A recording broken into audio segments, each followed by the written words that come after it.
অন্নপূর্ণা যোজনা এই প্রক্রিয়া 30/8/2026 অবধি চলবে।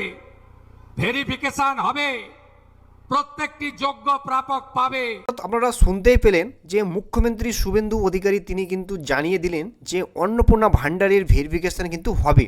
ঠিক আছে, এছাড়া যারা এখনও টাকা পাননি, যারা যোগ্য রয়েছেও, তাদেরকেও কিন্তু টাকা দেওয়া হবে। আমাদের দিদি মা বোনেদের অন্নপূর্ণা যোজনা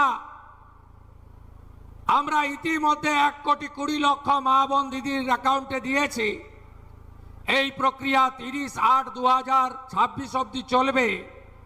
ভেরিফিকেশন হবে, প্রত্যেকটি যোগ্য প্রাপক পাবে, অযোগ্যরা বাতিল হবে। একজনও প্রকৃত দিদি বোন অন্নপূর্ণা যোজনা থেকে বঞ্চিত হবেন।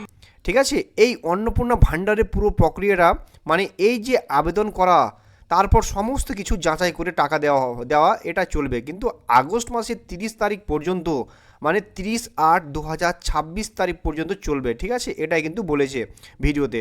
সুতরাং এখনও সমস্ত রয়েছে। ঠিক আছে, যারা আবেদন করেননি তারা আবেদন করতে পারবেন। ঠিক আছে, যারা এখনও টাকা পাননি তাদের কিন্তু ভেরিফিকেশান করে টাকা দেওয়া হবে। ঠিক আছে, এছাড়া যারা টাকা পেয়ে গেছেন তার ভবিষ্যতে তাদেরও কিন্তু ভেরিফিকেশান করা হতে পারে। তারা যোগ্য না অযোগ্য সেগুলো কিন্তু যাচাই করে খতিয়ে দেখা হতে পারে। ঠিক আছে, তো ইতিমধ্যে যাদের যে আন্ডার ইনকোয়ারি রয়েছে, ঠিক আছে, তাদের কিন্তু ভেরিফিকেশান শুরু হয়ে গেছে। এখন অনেকেই কিন্তু ভেরিফিকেশান সাকসেস হয়ে গেছে এবং পরবর্তী সময়ে যখন টাকা ছাড়বে তখন কিন্তু ব্যাংক অ্যাকাউন্টে ঢুকে যাবে।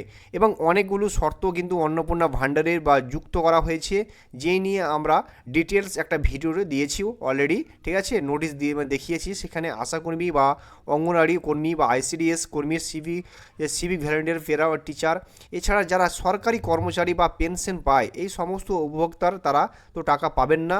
বা তাদের মানে আপনারা যে পরিবারের সদস্য কেউ যদি সরকারি চাকরি করে বা পেনশন পায় বা ইনকাম ট্যাক্স দেয়, তাহলে কিন্তু আপনি পাবেন না। ঠিক আছে, অনেক শর্ত দেওয়া রয়েছে।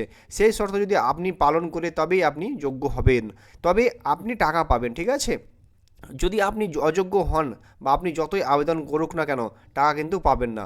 তো এই বিষয় নিয়ে এই যে নোটিশ মানে কারা পাবে কারা পাবে না, সেই নিয়ে বিস্তারিত একটা নোটিফিকেশান আসতে চলেছে। ঠিক আছে, ওমেন অ্যান্ড চাইল্ড ডিপার্টমেন্টের তরফ থেকে। তো সেখানে পরিষ্কার শর্ত কিন্তু লেখা থাকবে। তো আপনারা বুঝতেই পারছেন, তো আপাতত সেই শর্তগুলো দেওয়া হয়েছে। তো সেইগুলো যে আমরা আপনাদেরকে জানালাম। ঠিক আছে, তো আপনাদের কি খবর বা আপনাদের কি রায় বা কি বলতে চাইছেন আপনারা অবশ্যই কমেন্ট সেকশানে জানাবেন। তো এলাকার কি খবর, কিভাবে ভেরিফিকেশান হচ্ছে বা অন্নপূর্ণা ভাণ্ডারের বা আপনাদের যে স্ট্যাটাস কী দেখাচ্ছে, অবশ্যই কিন্তু কমেন্ট করে জানাতে কিন্তু ভুলবেন না, অবশ্যই কিন্তু জানাবেন। ঠিক আছে, তো আজকে 10 তারিখের মধ্যে আপনাদেরকে সমস্ত কিছু বলে দিয়েছিলাম কালকে একটা ভিডিওতে। তো আজকে তোমাদের 11 তারিখের মধ্যে আমি সমস্ত কিছু বললাম। তো আবেদন বা যারা অফলাইন করেছিলেন তাদের কিন্তু যে ডিজিটাল করার কথা ছিল। ঠিক আছে, এছাড়া কিন্তু যারা মানে আন্ডার ইনকোয়ারি তাদের মানে যাদের ছিল তাদের কিন্তু ভেরিফিকেশান শেষ করার কথা কিন্তু আজকে। ঠিক আছে, তো আজকে 11 তারিখ মধ্যে রয়েছে। তো এবার দেখো যার মানে যা পরবর্তী করে আবার টাকা ছাড়বে, যখনই মানে টাকা ছাড়বে আমরা কিন্তু আপনাদেরকে জানাবো। ঠিক আছে, বা কারো যদি স্ট্যাটাসে পরিবর্তন এসে থাকে, তো আন্ডার ইনকোয়ারি ছিল সেটাও আপনাদের কমেন্ট করে জানাবেন। ঠিক আছে, বা নতুন যদি কোনো স্ট্যাটাস আসে সেটাও কিন্তু আমরা আপনাদেরকে জানাবো। তো আজকে এই ছিল আজকের আপডেট। ঠিক আছে, আপডেটটা যদি ভালো লাগে তো অবশ্যই জানাবেন। ঠিক আছে, আপনাদের কী স্ট্যাটাস রয়েছে অবশ্যই কমেন্ট সেকশানে মেনশন করুন, তাহলে আমি সেই হিসাবে বলবো তোমাদেরকে এই রিলেটেড আমি একটা ভিডিও নিয়ে আসবো। ঠিক আছে, তো ভালো থেকো, সুস্থ থেকো, আবার নতুন দুর্দান্ত ভিডিও নিয়ে হাজির হবো।